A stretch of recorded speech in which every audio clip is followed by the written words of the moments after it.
जब भी राजस्थान के वागड़ की पहाड़ियों से इतिहास की आवाज आती है तो एक नाम बड़े ही सम्मान और शौर्य के साथ गूंजता है। डामोर समाज। ये सिर्फ एक नाम नहीं है, बल्कि वीरता, संस्कृति और स्वाभिमान से लिखी गई एक पूरी गौरव गाथा है। लेकिन सवाल ये उठता है कि आखिर ये डामोर हैं कौन, और वो क्या ऐतिहासिक कड़ी है जो इन्हें सीधे सीधे राजपूतों से जोड़ती है। यही तो वो रहस्य है जिसकी परतों को आज हम इस विश्लेषण में खोलने वाले हैं। तो चलिए इस गौरव गाथा की शुरुआत करते हैं। ये कहानी है सम्मान और शक्ति के एक ऐसे इतिहास की जो राजस्थान और गुजरात की मिट्टी से जुड़ा है। और कमाल की बात यह है कि सदियों तक जंगलों में रहने के बावजूद इसकी चमक कभी धुंधली नहीं बढ़ी। तो सबसे पहले बात करते हैं इनकी उत्पत्ति की, इनके ओरिजिन की। देखिए, डामोर समाज अपनी जड़ें राजपूत वंश में मानता है और ये पूरी कहानी जुड़ी है एक बहुत बड़े मध्ययुगीन प्रवास से। हुआ यूं कि मध्यकाल का जो दौर था ना, वो राजनीतिक उथल-पुथल और लड़ाइयों से भरा हुआ था। इसी वजह से कई राजपूत शाखाओं को अपनी जमीन छोड़कर दक्षिण की तरफ जाना पड़ा। और ये सिर्फ एक जगह बदलना नहीं था, बल्कि एक बिल्कुल नए अध्याय की शुरुआत थी। तो ये सब हुआ कैसे? जरा इस टाइमलाइन को देखिए। मध्यकाल की उथल-पुथल के कारण परमार, चौहान और राठौड़ जैसे जो बड़े राजपूत वंश थे, उन्होंने दक्षिणी राजस्थान और गुजरात के पहाड़ी इलाकों में पनाह ली। डूंगरपुर, बांसवाड़ा और पंचमहल जैसे क्षेत्रों में बसने के बाद धीरे धीरे समय के साथ इन्हीं समूहों को एक नई पहचान मिली, डामोर। इस प्रवास के बाद डामोर समाज ने वागड़ क्षेत्र को अपना गढ़ बना लिया। और वो सिर्फ वहां के निवासी नहीं बने, बल्कि अपने दम पर, अपने शौर्य के बल पर उन्हें वागड़ के राजा के तौर पर जाना जाने लगा।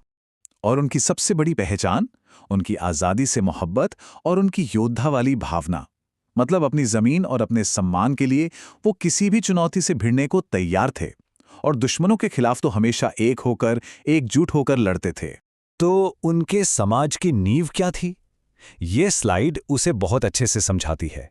देखिए, उनका गढ़ था डूंगरपुर और सीमलवाड़ा। उनकी योद्धा भावना ने उन्हें बांध कर रखा।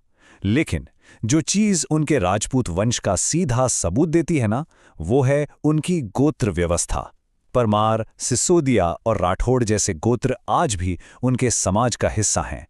लेकिन कहानी सिर्फ योद्धाओं की नहीं है। डामोर समाज की एक बहुत ही अनूठी परंपरा और संस्कृति भी है, जो उनके रीति रिवाज, उनकी भाषा और उनके मूल्यों में साफ साफ दिखती है। अच्छा, तो उनकी संस्कृति की खास बातें क्या हैं? पहली तो है भाषा।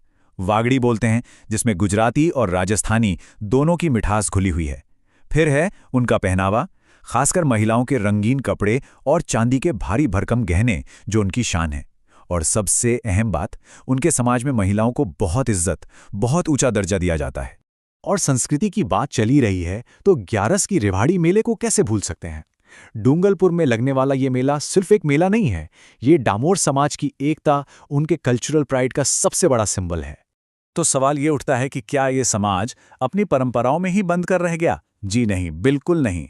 अब देखते हैं डामोर समाज के आज के दौर को, जहां उन्होंने अपने विरासत को तो संभाला ही है, साथ ही तरक्की की एक नई कहानी भी लिखी है। ये जो तब और अब की तुलना है ना, ये अपने आप में पूरी कहानी बयां करती है।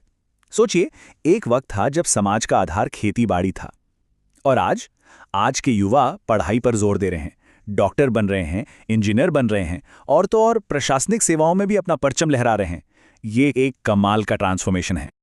लेकिन इतनी तरक्की के बावजूद एक चीज़ है जो आज भी वैसी की वैसी है, अडेग, और वो है उनकी सामाजिक पंचायत।